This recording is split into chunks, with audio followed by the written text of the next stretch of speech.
Hello and welcome. I'm glad you're here. Let's start. My name is Daniel Whitaker.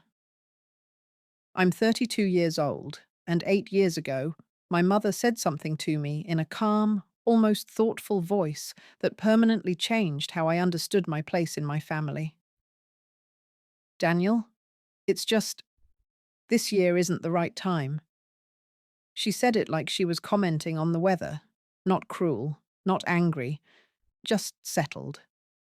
At the time, I was standing in my apartment in Brooklyn, half packed for Christmas, a suitcase open on the bed and a sweater folded neatly on top.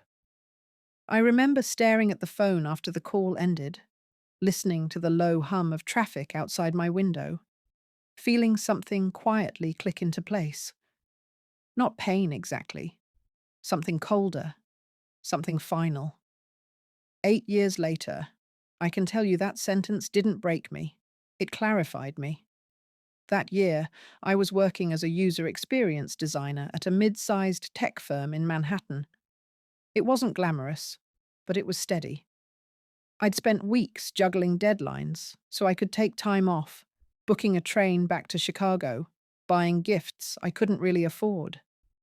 I hadn't been home for Christmas in almost 2 years, and I told myself this one mattered. That showing up still mattered. 3 days before I was supposed to leave, my mother called. She didn't ask how I was.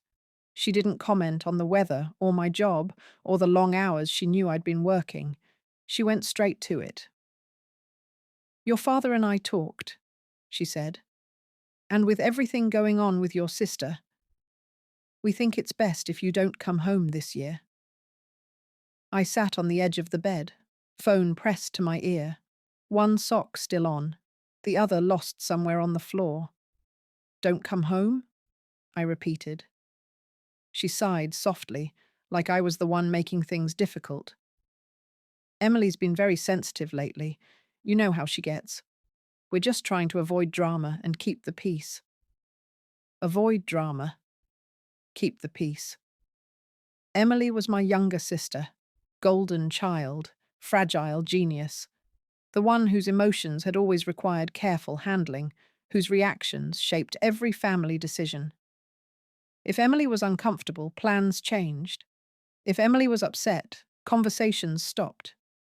If Emily didn't like you, well, there was usually a reason, and that reason was you. "I can stay at a hotel," I said, already negotiating myself smaller. "I don't need to be in the house all the time." There was a pause. Papers shuffled on her end. A television murmured in the background. "It's not about logistics," she said. "It's about energy.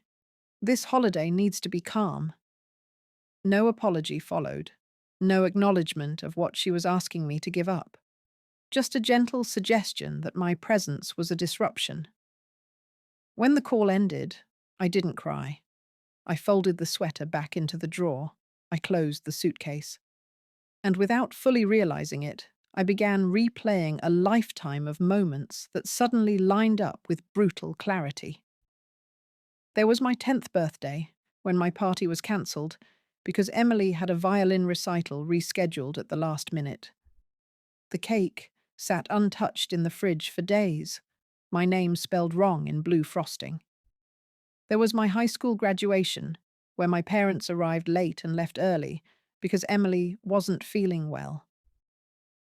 I spotted their empty seats when my name was called and pretended not to look disappointed in the photos afterward.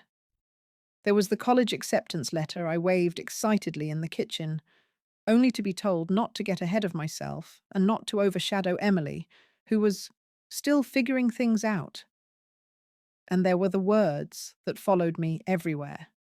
Dramatic, too sensitive, selfish, always delivered gently, always framed as concern. My father was the quiet one, the passive one. He believed in peace at any cost, especially if the cost was me. He nodded along, avoided eye contact, changed the subject. He loved me, I think. But love, when it never shows up, starts to feel theoretical. A week after the Christmas call, I tried once more. I called my father late one evening when I knew my mother would be asleep. Dad, I said, after some small talk, be honest with me. Do you want me there? There was a hesitation, a long one. I could hear him breathing, could imagine him staring at the wall, weighing something invisible. Well, he said finally, carefully, your mum just wants what's best for everyone. That was it. No yes. No no. Just compliance wrapped in neutrality. Something inside me went quiet, not angry, not devastated, just numb, like the moment after a loud noise when your ears ring and the world feels far away. I thanked him for his honesty and ended the call. I didn't call again. Christmas morning came anyway. I woke up to the sound of laughter drifting through the thin walls of my building. Someone upstairs was playing music. Somewhere down the hall, kids ran past, their excitement echoing. I lay in bed longer than usual, staring at the ceiling, feeling oddly detached from the day unfolding around me. I opened my phone. There they were, my family, smiling around a table I knew by heart. My mother's china, my father carving the roast, Emily in the center, radiant, adored. Every place set, except mine, not even an empty chair. I realized then it wasn't just that I'd been excluded, I'd been erased. If you've ever felt that way, like your absence is easier than your presence, you can pause this for a second and sit with that. And if it resonates, you're not alone. Let me know in the comments. I read them more than you probably think. I didn't stay in the apartment. I didn't spiral. I showered, put on a clean sweater, and walked outside into the cold. The city felt strangely gentle that morning, quieter, softer. I walked until my feet hurt and ducked into a small diner that was miraculously open. It smelled like coffee and butter. A bell rang as I entered. Just one? The hostess asked. Just one, I said. I was led to a corner table. As I sat down, I noticed a large group nearby. 3 generations, easily. Grandparents, parents, teenagers, a couple of kids colouring placemats. Loud without being chaotic. Warm. At one point, the older woman at the head of the table caught my eye. She smiled, then frowned slightly, the way perceptive people do when they notice something off. A few minutes later, she stood up and walked over. Hi, she said. I hope this isn't strange, but are you okay? I blinked, surprised by the directness. I'm fine, I said automatically. She tilted her head. You don't look fine. You look polite. Before I could respond, she gestured toward their table. We ordered too much food. Join us. No speeches required. There was no pity in her voice, no obligation, just confidence. So I did. They made room without fuss. Passed plates, asked my name, told me theirs. Someone cracked a joke about burnt rolls. I laughed, really laughed. For the first time that day, food moved across the table like a shared language. Stories overlapped. Nobody asked why I was alone. Nobody needed context. It was belonging without conditions. If you're watching this and thinking, I wish that could happen to me, trust me, it can. Sometimes family finds you in places you didn't know to look. Later, as dessert plates were cleared, the older woman, her name was Margaret, sat beside me. You know, she said, stirring her tea, I was a family court mediator for 30 years. I raised an eyebrow. She smiled. People love to call one person the problem. Keeps everyone else comfortable.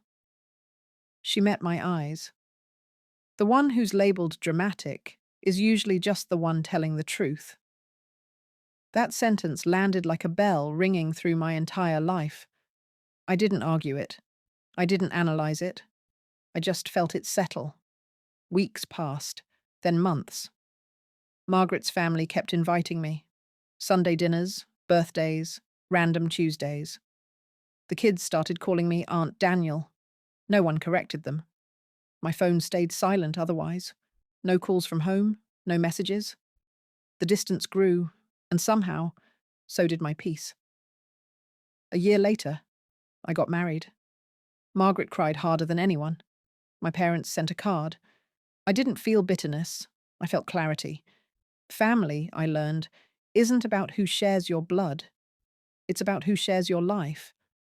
If this story meant something to you, consider liking or subscribing.